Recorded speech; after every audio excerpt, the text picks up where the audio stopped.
Salimos del método científico y entramos al tema de el origen y desarrollo de la sociología.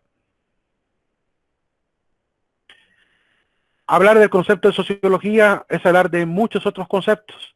Por eso elegí esta imagen, porque es hablar de múltiples sistemas, conceptos, definiciones que van a ir dando y dándole forma al cuerpo de lo que hoy llamamos sociología. No apareció la sociología recientemente. La sociología apareció quizás en unos 200 años, 300 años atrás como ciencia, específicamente con Augusto Comte. Él es el primero que acuña el término sociología. Posteriormente, pues se fue especializando en diferentes campos. Pero antes de la sociología también hubo sociólogos, es decir, hubo filósofos de la sociedad. Así que es importante reconocer que la sociología no solamente comenzó con Comte, sino que antes hubo un preámbulo, ¿verdad?, de hombres, de científicos, que desde la filosofía han ido dándole forma a lo que es la comprensión de la sociedad. Desde los primeros filósofos de la era clásica hasta más o menos la época de Augusto Comte, sería prácticamente la historia de la sociología. Sociología, pues, es un término que, abordado de manera etimológicamente, significaría, pues, aquello que estudia el socius, la sociedad, la societas, ¿verdad? Es el estudio de la sociedad. Socius es algo, significa social de manera literal, societas es el conjunto de seres humanos, sociales, y logos es la ciencia o estudio. Así lo define Auguste Comte. De lo que se desprende entonces la idea de este primer concepto, la ciencia que estudia la sociedad, un concepto muy simple. Este fue el concepto que Auguste Comte va a utilizar en 1828, siendo la primera vez que, ¿verdad?, que se conocería el término de manera formal. Sociología lo definimos un poquito más amplio el concepto, es el estudio sistemático de la sociedad humana.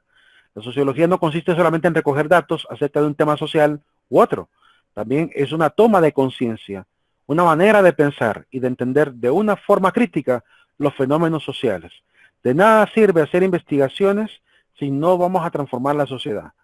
Es decir, que pueden haber muchos estudios de campo, muchos reportes, estadísticas, gráficos, tablas, puede haber cantidad de datos, pero si eso no ayuda a tomar decisiones, de nada nos sirve. Es igual que en la administración. En la administración los datos que se toman son para tomar decisiones. Pues de igual manera en la sociología, ¿verdad? Tenemos una mega empresa llamada sociedad que tenemos que sostener entre todos y todos somos responsables. Al igual que en una empresa, desde el gerente máximo, el gerente ejecutivo de planta, de producción, hasta los trabajadores de la última cadena de mando de la jerarquía organizacional, tienen responsabilidad y pertenecen, ¿verdad? Tienen que ver que la empresa les pertenece. Por tanto, lo que yo hago como empleado en mi empresa, ¿verdad?, va a reincidir en mi propia ganancia, utilidad o logro. Y de igual manera en la sociedad. La sociedad es una empresa también, una empresa estatal que hay que aprender a sostener todos en conjunto. Si nos descuidamos, si dejamos que alguien se descuide incluso, ¿verdad?, podemos acarrear problemas para todos.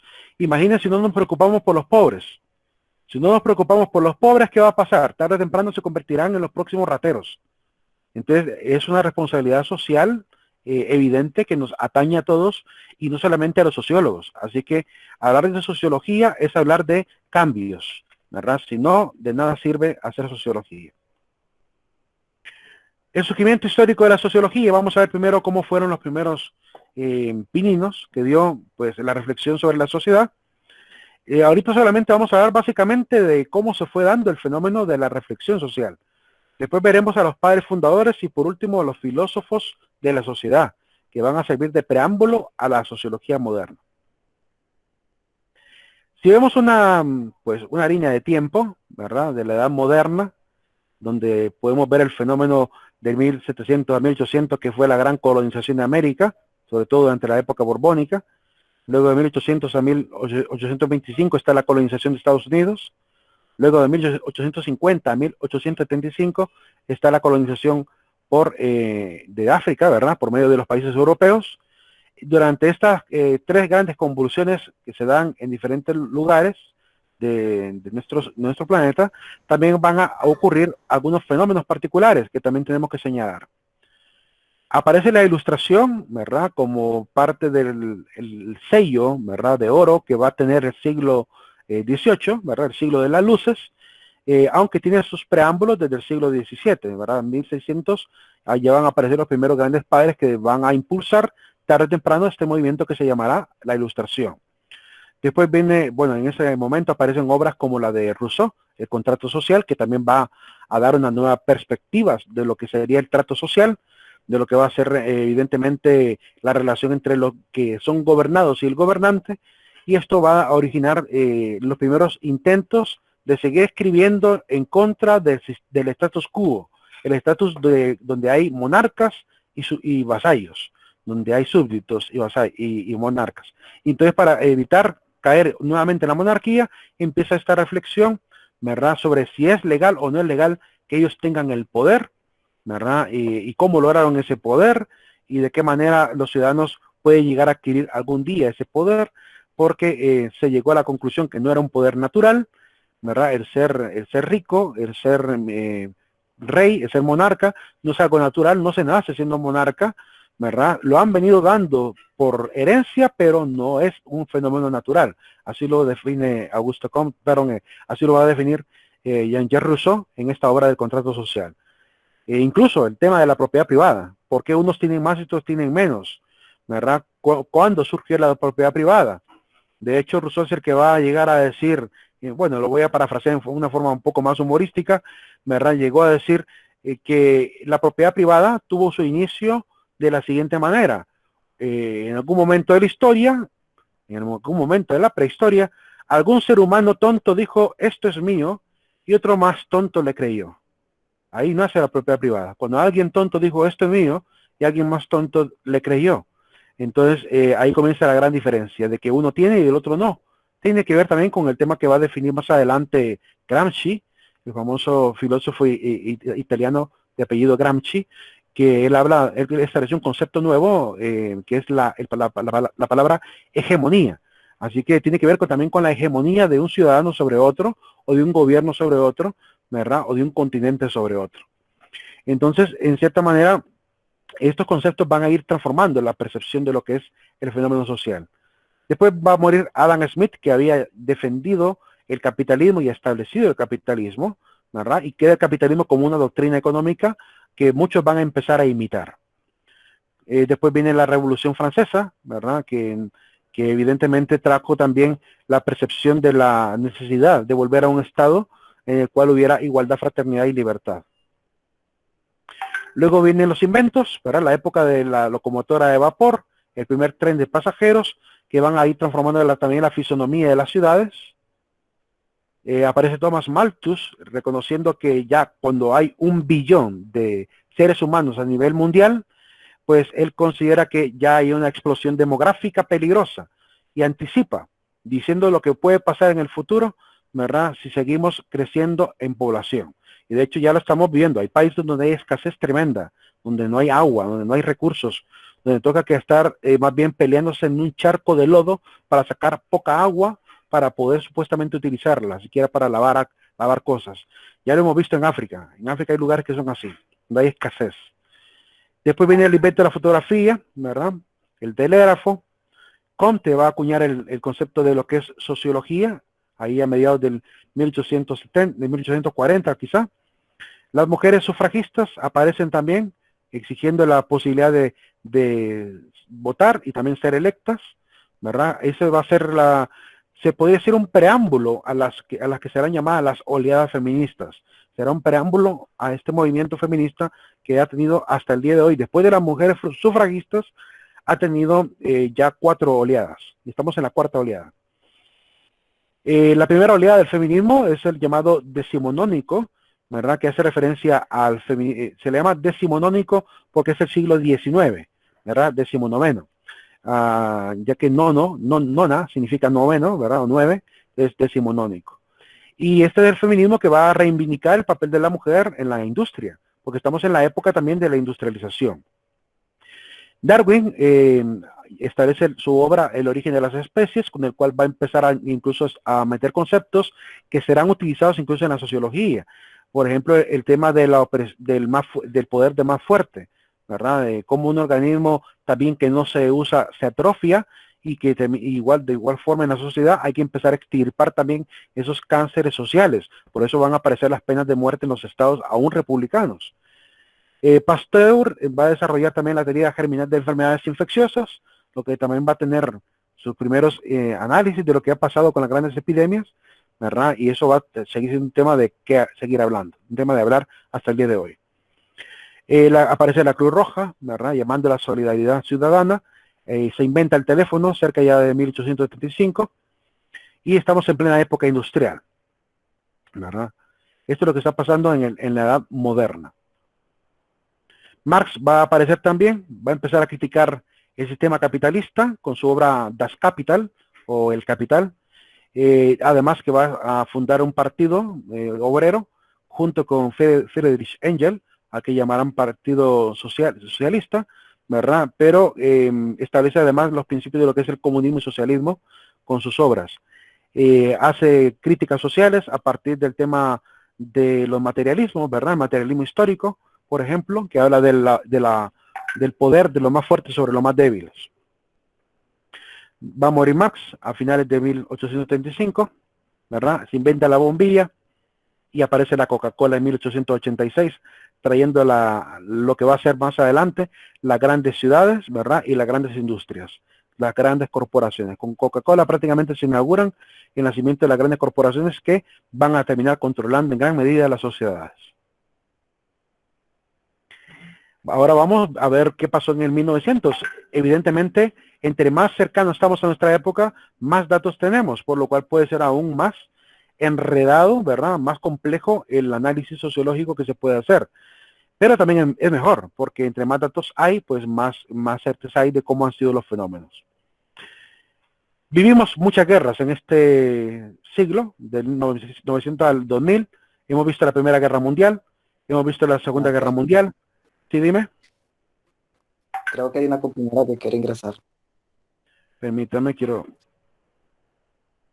Listo. Por eso les digo que se registren con su correo electrónico de la Metropolitana para que no tengan problema para ingresar. Sigan ese consejo para que no pase esto.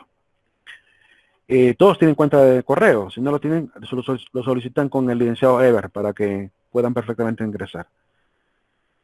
Vamos a tener la guerra coreana, que va a partir a Corea del Norte y Corea del Sur.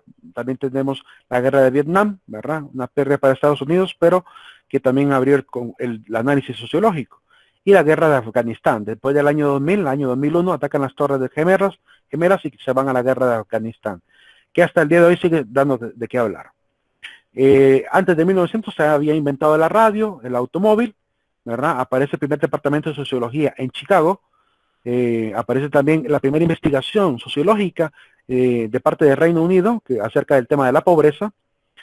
La esperanza de vida para este momento son 47 años de edad.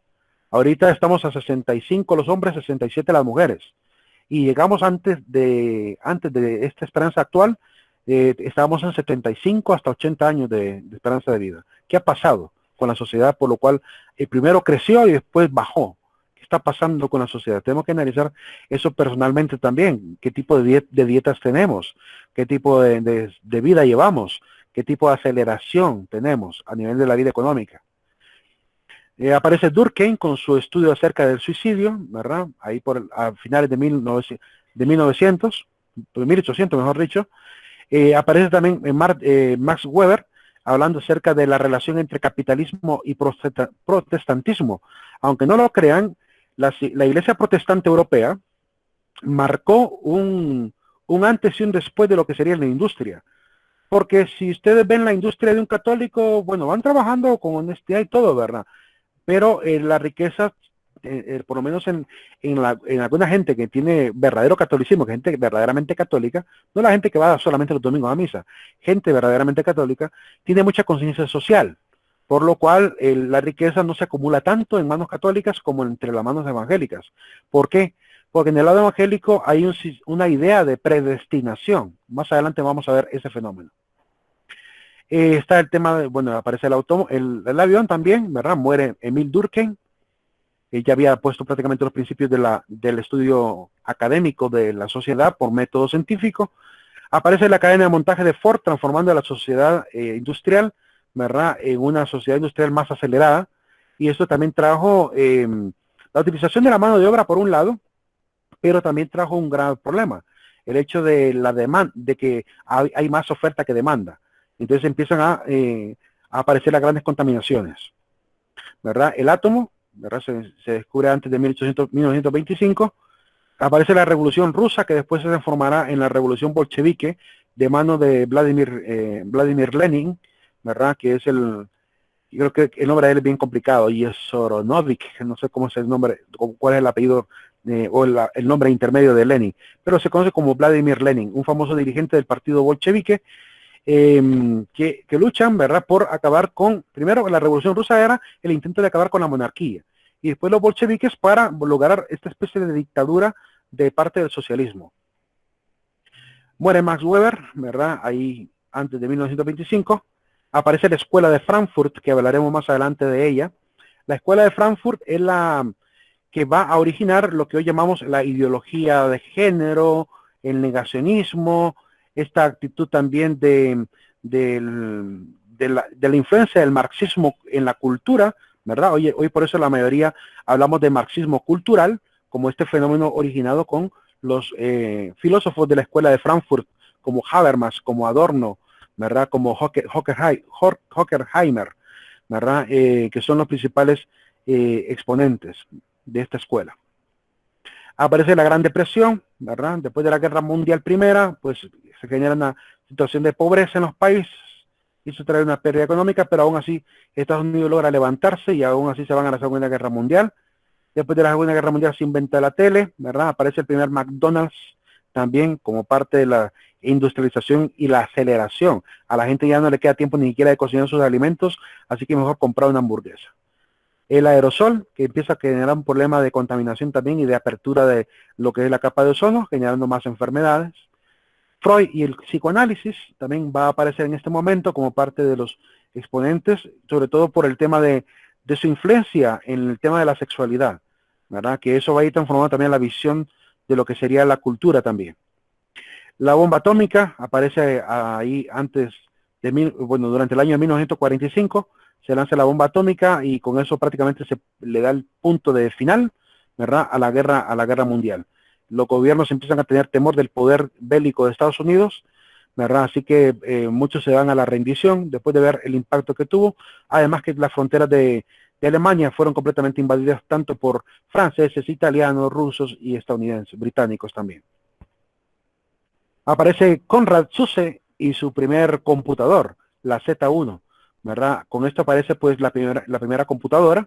Después vendrán las grandes universidades a fundar las famosas computadoras como la UNIVAC, la ENIAC, que son computadoras que prácticamente era todo un piso de un departamento, de un edificio, todo un piso, era un montón de aparatos, ¿verdad?, en las paredes, y esa era la gran computadora, ¿verdad? No era computadora personal, eso va a aparecer ya en 1970, las primeras computadoras personales.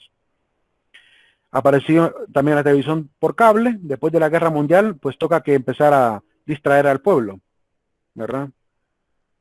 El ADN, se descubre lo que es el código genético y genera también otra reflexión de carácter social sobre el tema de la manipulación del genoma humano. Se lanza al espacio la satélite ruso, el Sputnik, ¿verdad?, que permitiría medir, creo que temperatura es lo que medía, y ya con eso se abre el paso al lanzamiento de muchísimos satélites que servirán para la telecomunicación. Aparece Jean Piaget, el famoso psicólogo, ¿verdad?, hablando también de cómo el hombre aprende, cómo la persona aprende desde pequeña, los diferentes estadios de la etapa de desarrollo que él va a establecer y que muestra las características comunes de cómo transformar incluso hasta la educación. Aparece también, bueno, cae el muro de Berlín, ¿verdad? Con esto se pone fin entre la división de lo que sería el lado socialista de Alemania y el lado capitalista, ¿verdad? Y con la caída del muro de Berlín también hay un paso también al lado occidental, ¿verdad?, de todas las filosofías sociológicas que venían desde la URSS. La rápida expansión de la sociedad, de la sociología en universidades, va a generar también una cantidad de escuelas que van a ir apareciendo y que irán generando diferentes movimientos incluso. Aparece el feminismo, por ejemplo, de segunda ola, que va a reivindicar la posibilidad de las mujeres, ¿verdad? Sobre el tema de ser tratadas iguales, de participar en la educación también, de ser educadas, de ir a estudiar a universidades sin ningún problema, porque la mujer no tenía la posibilidad de estudiar en universidades. Aparecen las primeras mujeres entonces que harán esa lucha. Aparece el movimiento afroamericano también contra el racismo, ¿verdad? En Estados Unidos. Y el movimiento, ¿verdad? Del LG. Por ahorita sería solamente de lesbian gays, de lesbianas y homosexuales. Bueno, movimiento homosexual en todo caso. Todavía no aparecían los bisexuales, no aparecían tampoco los transexuales. Eso se va a ir sumando poco a poco. Se le sumaron los transexuales, bisexuales, intersexuales, ¿verdad? Ahorita andan por otro, y ahorita hay una gran cantidad de banderas por ahí. Se genera entonces con esta convulsión de los movimientos que van a aparecer, también las teorías de conflicto. Van a empezar a analizar primero la salida de las guerras mundiales, la Guerra Fría que se estaba gestando en este momento, ¿verdad? Y los movimientos también sociales que van a aparecer luchando por sus derechos. Para 1969 se lanza el hombre a la luna, ¿verdad? El primer viaje a la luna con los famosos Albus y Neil Armstrong, y que marcan también la carrera espacial. Va a empezar una lucha por la hegemonía del país que más lanzamientos hace al espacio. Y hasta el día de hoy siguen peleando eso. Aparece el SIDA, los primeros casos de SIDA, generando también una gran preocupación social y además pérdida de muchas vidas, ¿verdad? Y poco a poco se ha ido controlando. Ha ido bajando poco a poco, pero todavía existen altos índices. Muere Michel Foucault. Michel Foucault es uno de los famosos filósofos que va a originar el posmodernismo.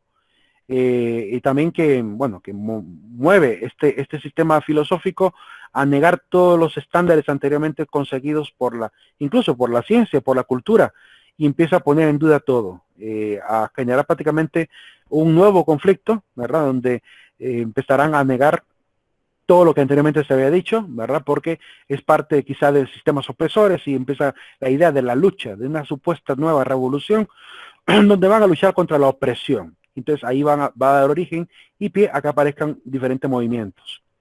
Está la guerra del Golfo Pérsico también ahí, que van a estar luchando contra Saddam Hussein, marcando también esta etapa de la historia, nuevamente trayendo la reflexión sobre los conflictos bélicos a la sociología. El tema del genoma humano abrió nuevos movimientos también, ¿verdad? A favor, otros en contra de la manipulación genética, sobre todo después del hallazgo de Dolly, ¿verdad? De la famosa oveja clonada, y después de darnos cuenta de que para poder conseguir una tan sola oveja había que clonar casi 200 embriones para poder lograr un éxito, es decir, matar 200 embriones para lograr un éxito. Y eso genera un problema también de ética tremendo. Por eso, en este mismo momento, finales de 1900, van a aparecer hombres como Paul Lopi, que van a empezar a luchar con la bioética, ¿verdad? Y aparecerán nuevas reflexiones también en el lado de la ética. La esperanza de vida sube, ¿verdad? La calidad de vida mejoró y por tanto la calidad de vida también llegó a 76 años la esperanza. Hoy en día, como digo, estamos cerca de los 65, 68 años, dependiendo del sexo. El feminismo aparece como tercera ola, ¿verdad? En este caso están luchando nuevamente por los derechos laborales de las mujeres, ¿verdad? Esa es la principal lucha que van a tener en este momento.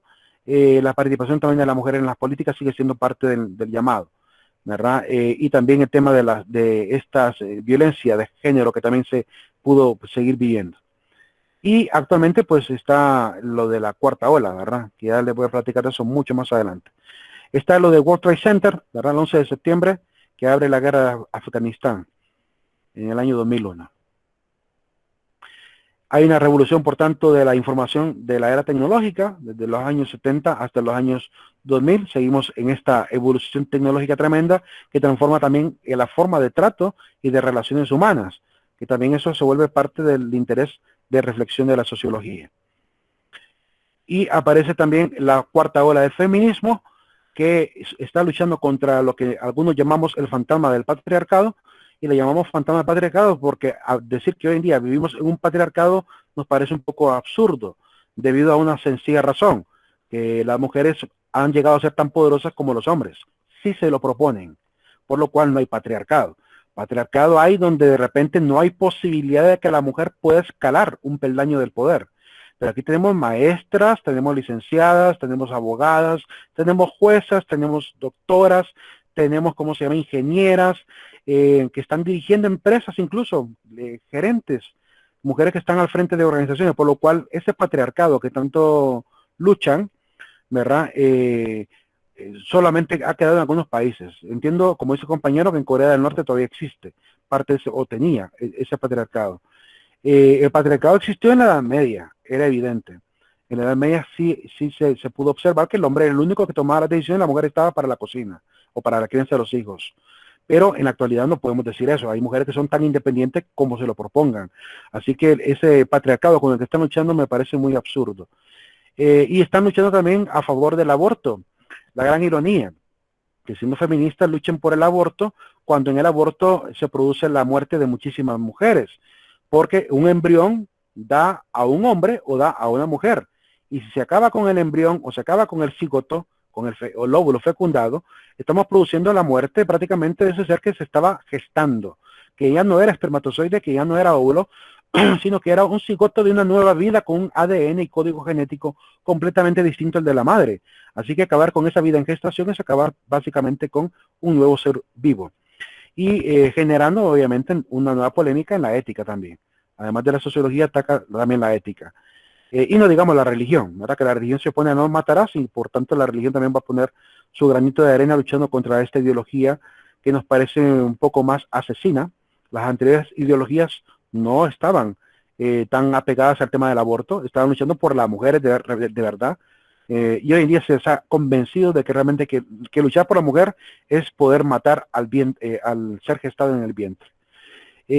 Una idea de empoderamiento que algunas mujeres incluso, hay mujeres españolas, hay argentinas que las pueden buscar en redes sociales, o si quieren que les cite algunas, se las voy a citar más adelante con todo y enlaces para que vean cuál es la opinión de ellas. Ya cité una anteriormente que es Mamela Fiallos, pero hay muchas más. Hay muchas más. Está la doctora Chinda Brandolino, que ha luchado contra el tema del aborto y este feminismo de cuarta ola. Y hay no sé si argentina también, no recuerdo el nombre de ella, no puedo, solo recuerdo el rostro, pero no el nombre.